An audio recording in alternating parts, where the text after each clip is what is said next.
Olá, pessoal! Estamos aqui com Juventude Prateada, no Multiprosa, e a gente vai conversar hoje sobre saúde, que é extremamente interessante. Falar sobre asma, falar sobre resfriados, falar como que a gente deve evitar tudo isso. E para isso, a gente está com uma médica, a doutora Michele Andreatta, que antes de falar sobre qualquer assunto, vai nos apresentar, nos falar sobre quem ela é. Por isso, seja bem-vinda ao nosso programa, Michele. Esteja em casa. E aí eu queria que você falasse pra gente, quem é você? Antes de tudo, é um prazer estar aqui, tio Flávio. Sempre quis conhecer pessoalmente. Oh, Escuto maravilha! vocês com muita frequência. Então, para começar, sou sua ouvinte. Sou também mãe, sou professora, sou filha, né, e neta. Além de todos esses papéis sociais, eu acho que eu sou uma cuidadora, na essência. E é por isso que eu me tornei médica. Pois é, você de que área? Eu sou da pneumologia, mas eu faço também uma outra área que eu não acredito que seja uma área específica. É uma complementação da minha, que é o cuidado paliativo. Hoje em dia as pessoas até sabem o que é, não preciso ficar explicando, mas uma é muito complementar à outra. Na verdade, assim, a gente tem um monte de gente que às vezes a gente viu nessa questão do Pelé, né, e de outras pessoas que entendem pelas metades, né, o que é o cuidado paliativo. Acho que o cuidado paliativo é só naquela hora da morte, especificamente. Não é. E essa área é uma área tão linda, né, uma área tão, tão necessária. Seria tão interessante se ela fosse democrática, né, que todos nós tivéssemos acesso, né? Infelizmente, somos apenas 3% aqui no Brasil. E em outros países que já têm essa cultura do trabalhar com o final da vida, né? Não gosto de falar na palavra morte, mas trabalhar com o final da vida, aqueles centros de referência, principalmente o berço do cuidado paliativo, que foi lá na Inglaterra, fica em torno de 15%, né, da população. É muito pouco. É muito pouco. E por que pneumologia? Pois é. Tem uma dúvida assim, entre os médicos, para onde que eu vou? Sim, com certeza. E eu, libriana, que sou muito indecisa. Durante a faculdade, fiz várias coisas durante a faculdade. Falo, inclusive, para os meus alunos provarem bastante durante a faculdade, experimentarem tudo que puderem. Porque eu fui para várias áreas durante a faculdade. Para pediatria, para cirurgia, para saber o que eu gostava e o que eu não gostava, né? E aí eu me encantei com uma pessoa que, hoje em dia, ela continua sendo a minha referência, mas se tornou uma amiga. Que foi uma professora da pneumologia, que me mostrou um outro olhar sobre a pneumologia, um olhar diferente até sobre o paciente. Quando eu comecei a ir para a área da saúde, eu era muito novinha, eu tinha 16 anos. E aí eu fiz técnico de enfermagem, fui trabalhar dentro de um CTI e ficava muito angustiada com os quadros que eu via muito graves, as famílias chegavam muito abaladas, e aí o médico muitas vezes saía de cena, soltava a bomba, saía de cena e entregava a bandeira para a psicologia. E muitas vezes eu via que a psicologia não conseguia contornar. E isso me trazia muita angústia. E o que mais me angustiava era quando o paciente morria de falta de ar. Nossa. Então, eu sempre gostei de trabalhar com idoso, com a população mais velha, e aí quando eu me formei na clínica, eu me vi numa posição de, ou eu vou fazer geriatria, que aí é como se fosse um pediatra do idoso, ou eu preciso escolher uma especialidade. Qual especialidade? E aí, durante a formação da clínica, eu vi que a gente trabalhava muito com idoso na pneumologia. E eu via também que existia outras possibilidades dentro da pneumologia que atendia uma outra população.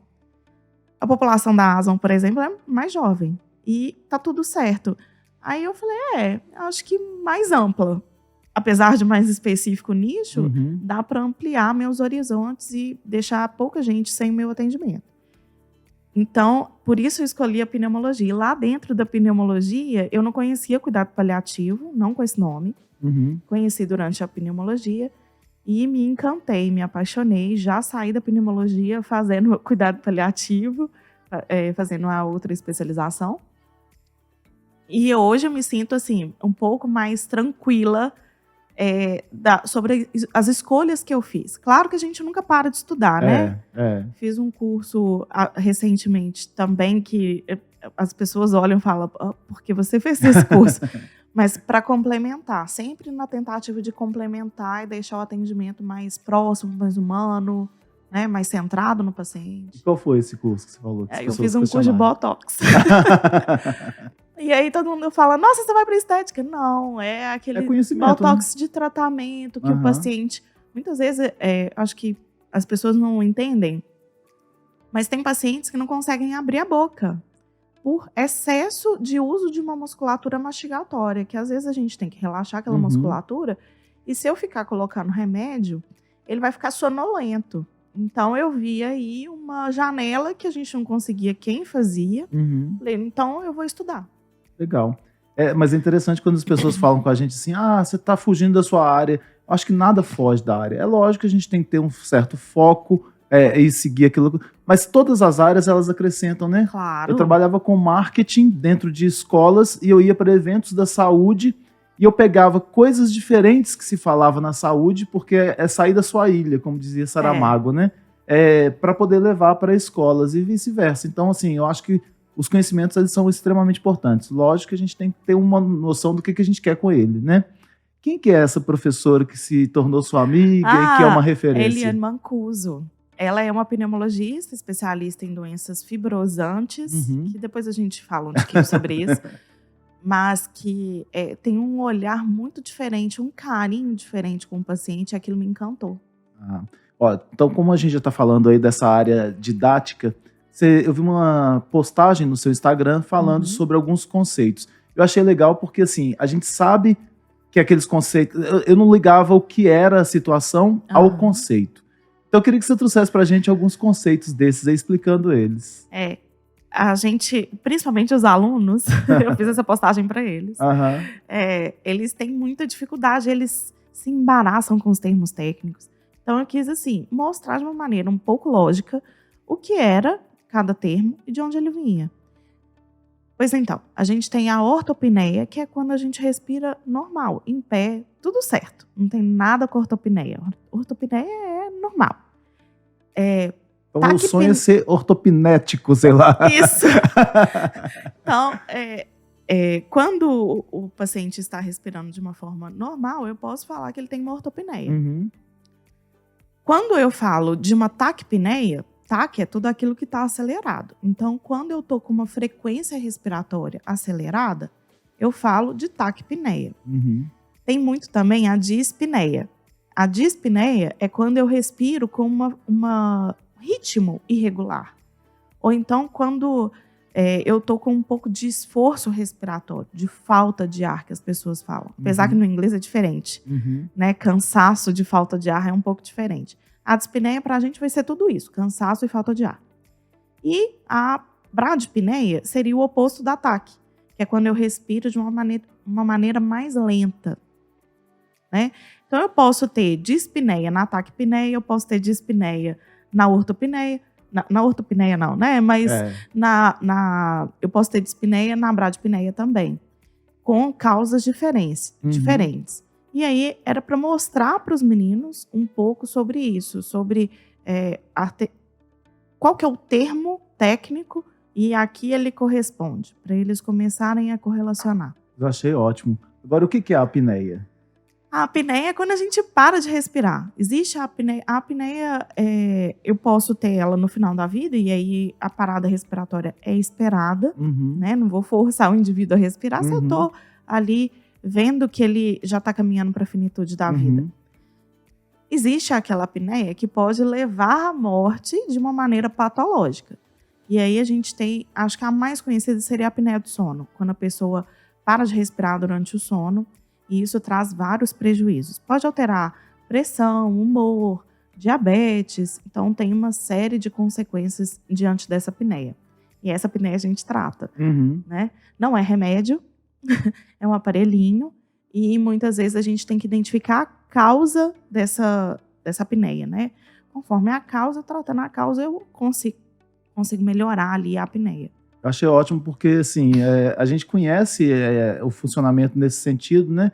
a pessoa respira mais lento, a pessoa respira mais rápido, mas nunca liga aos nomes. E quem quem não é da área de saúde não precisa ligar, né? Mas eu achei legal o alerta que você fez para que se identifique como é ao que é, né? Isso. E você fala muito sobre asma também, né? Você falou que a asma não é só para idosos, Isso. Pode-se ter muito mais jovem também? Eu trabalho também na Santa Casa. E lá na Santa Casa eu trabalho num ambulatório específico. O ambulatório é aquele consultório que você marca a consulta e vai, não é urgência. Então a gente acompanha os pacientes de asma grave.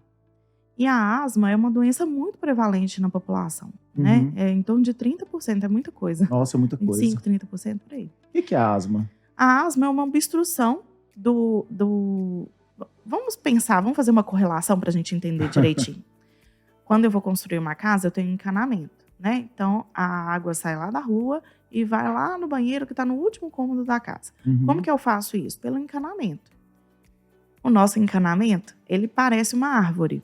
Tanto é que a gente chama de árvore respiratória. Então, sai aqui do nariz e para chegar lá na unidade de troca respiratória, que a gente chama de alvéolo, parece um balãozinho, eu preciso de um encanamento para levar. A asma é uma inflamação desse encanamento, né? E aí faz com que o encanamento fique mais estreito, porque quando ela inflama, ela acumula líquido em volta e acaba apertando. E aí o corpo faz força para o ar sair, ao contrário do que a gente acha que é para entrar. É fácil a gente perceber isso. Se a gente encher o balão, faz força na barriga.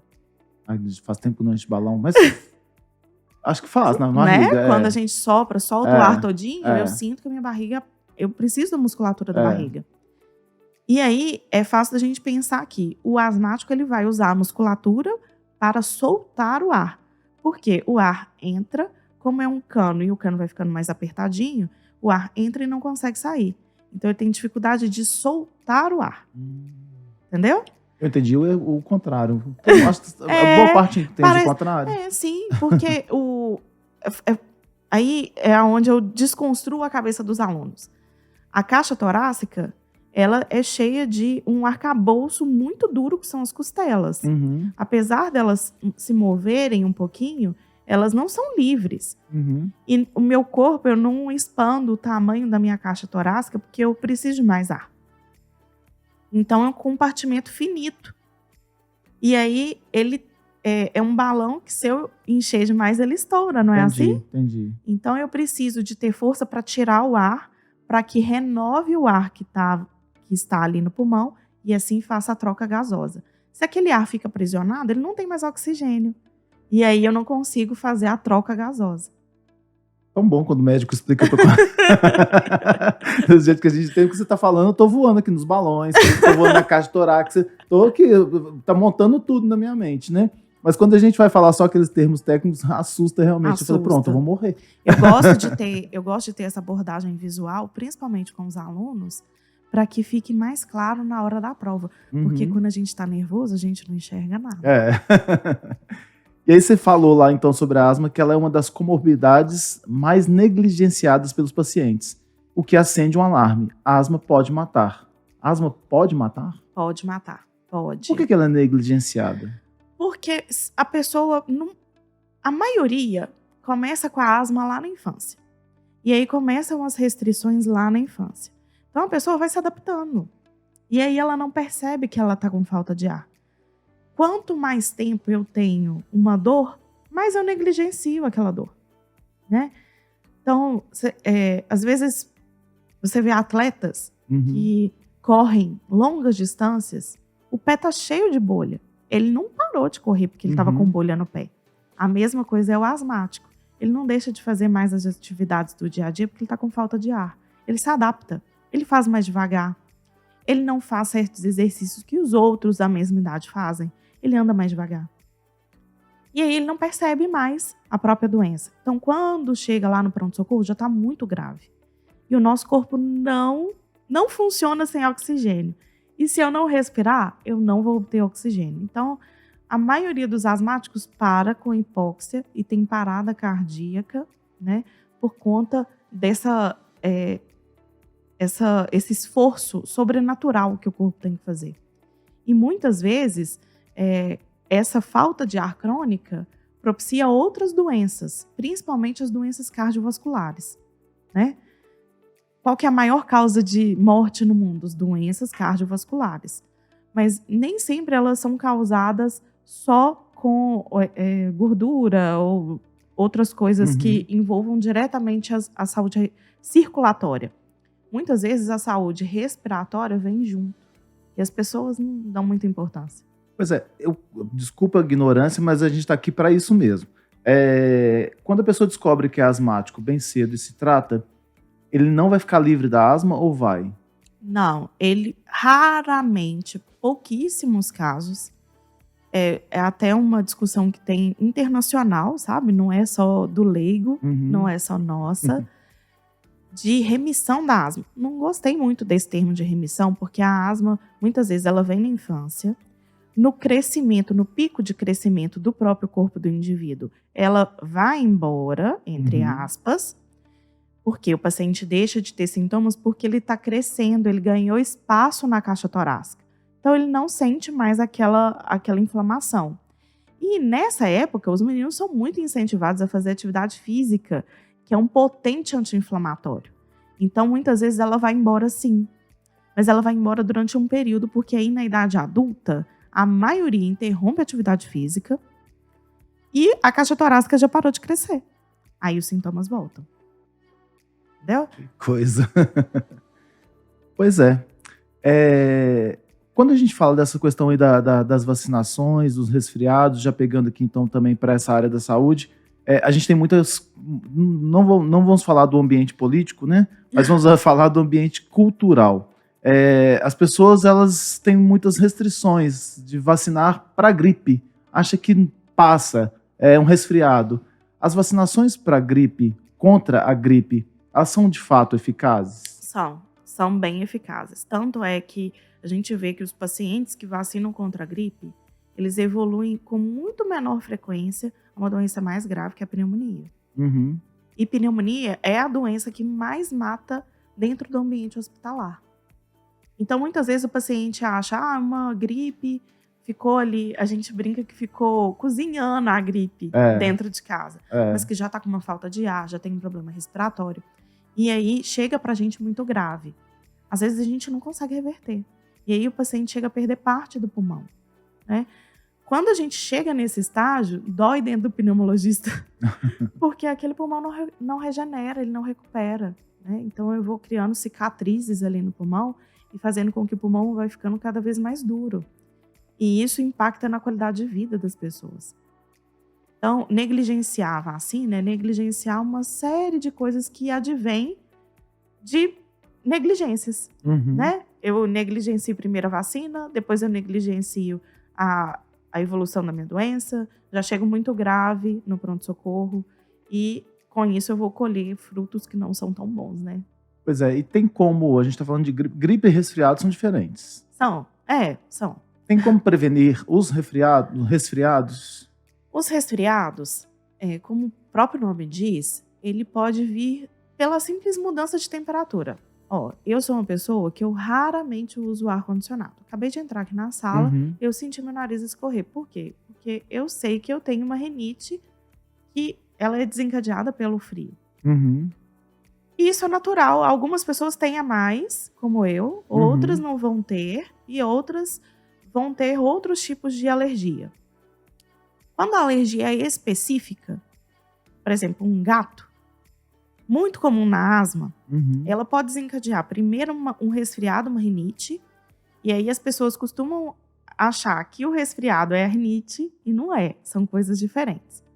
O resfriado é isso, eu não tenho alergia a nada, tô aqui com uma corizazinha, e se eu sair aqui do ar-condicionado, eu vou melhorar. A rinite o que é? A rinite é quando eu tenho uma inflamação, como se fosse asma. Elas são quase que primas, só que no nariz. O nariz é uma região muito vascularizada.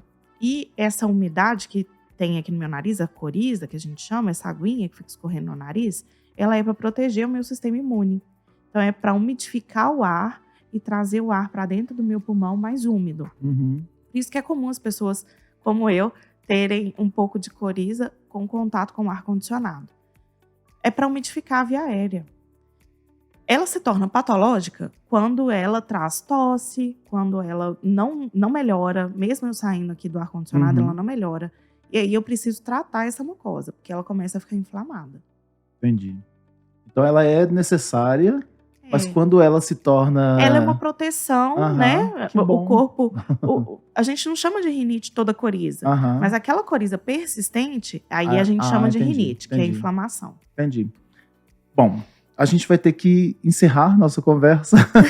Tava tão bom. Não, e a gente, às vezes, vai conversando, quando olha aqui pro ladinho, porque tem uma tortura ali, que é justamente a hora que fala assim, acabou, que é o nosso cronômetro. Eu queria que você aproveitar esses minutos que a gente tem para poder falar sobre algumas indicações. Por exemplo, você tem algum livro que você indique pra gente? Ai, vou falar de uma coleção. Então, a gente começou a falar de cuidado paliativo. Quem quiser saber um pouco mais de cuidado paliativo, na Cláudia Quintana, que é a escritora sensacional. A Morte é um Dia que Vale a Pena Viver, né? E aí, existem outros 2 livros. Como você pediu vou deixar esse inicial. Porque ela começou por esse, né? Ela começou teve por livro esse. de poemas antes, mas eu até tentei achar esse livro, não consegui, não. Começou por esse. E aí depois ela teve outros 3 publicados. Histórias Lindas de Viver também é lindo. Já falei 2, pronto. Mas vale a pena buscar e até assistir também o TED dela, as palestras dela, que tem... ela tem a Casa do Cuidar, né? Isso. Lá em São Paulo. Tem um filme...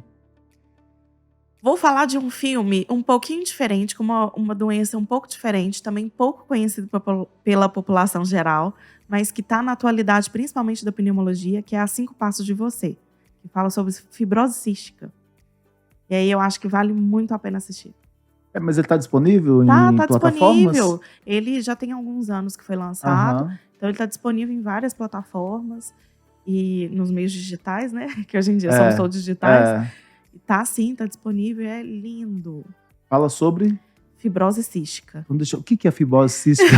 É uma doença pulmonar hereditária que mexe lá nos canais de sais e faz com que as secreções do pulmão fiquem muito espessas. E aí essas secreções trazem alguns prejuízos à saúde respiratória. Não vou dar mais spoiler lá, conta tudo. Eu quero um outro spoiler. Me fala o seguinte, para a gente poder ter o pulmão bem cuidado, seria interessante que a gente buscasse pneumologista de quanto tempo? Olha, se você nunca foi no pneumologista, eu acho que vale a pena para você perceber como é o zero do seu corpo, que você tá bem, né? Então, o pneumologista vai fazer ali provas de função respiratória, para a gente ver como tá, e o envelhecer também diminui essa nossa capacidade. Mas eu acho que, assim, o pneumologista, ele tem uma visão diferente sobre o comportamento da respiração. E aí vale a pena por causa disso. Porque muitas vezes as pessoas não percebem que tem esse problema, tem uma falta de ar ali, caminha mais devagar, né? Faz as coisas mais pausadas. Acho que é normal. E acha que é normal. E aí, quando chega lá no pneumologista, a gente consegue identificar quais são os caminhos. E aí ele fala pra gente quando que a gente deve voltar, isso, né? Porque existem várias formas. Isso. A gente deve levar crianças? Sim, a maioria dos pais costumam levar mais crianças e aí o mercado é desabastecido de pneumologista pediátrico, né? Muitas vezes eu recebo pedidos, eu atendo minha filha, é diferente, o protocolo é diferente, a abordagem é diferente. Vale a pena, mas o pediatra tem um papel crucial que o clínico, muitas vezes, não consegue abordar no adulto, porque o adulto vai carregando pacotinhos de comorbidades. São doenças que caminham junto, né? A criança não tem tanto isso. Então, o pediatra, ele é muito, muito capacitado. Quando chega aí para o pneumopediatra, é porque o pediatra indicou. Entendi. Olha, excelente. Eu fiz várias consultas aqui, você viu, né? Já aproveitei. Normal, eu vou ao consultório, mas eu fiz várias consultas. Queria te agradecer bastante e deixar esses últimos minutos que a gente tem para que você também pudesse agradecer a algumas pessoas que vão nos assistir aqui e que merecem esse agradecimento. Agradeço muito o pessoal da Saúde no Lar, que me ajuda aí com o cuidado paliativo, o pessoal da Santa Casa, que ajuda em várias outras formas, que eu amo trabalhar lá. E agradecer aos meus pais, meus avós, que são inspiração para um monte de coisa que eu faço, por isso que eu sou tão plural. Última perguntinha, você dá aula onde? Eu dou aula na Unifenas. Ah, legal. Então, seus alunos da Unifenas... também, gente, olha, que obrigada, tio Flávio. Aos meus alunos da Unifenas, toda a equipe lá da Unifenas, um enorme abraço. Que a gente cuide bem desses futuros médicos, né? Sim. Que a gente possa dar caminhos a eles técnicos, mas caminhos humanos também, porque não adianta só a técnica para lidar com a gente, Com né? certeza, por isso que eu tento ficar bem aberta a eles. Ô, gente, muito obrigado pela parceria de vocês e voltamos em outro programa. Até mais.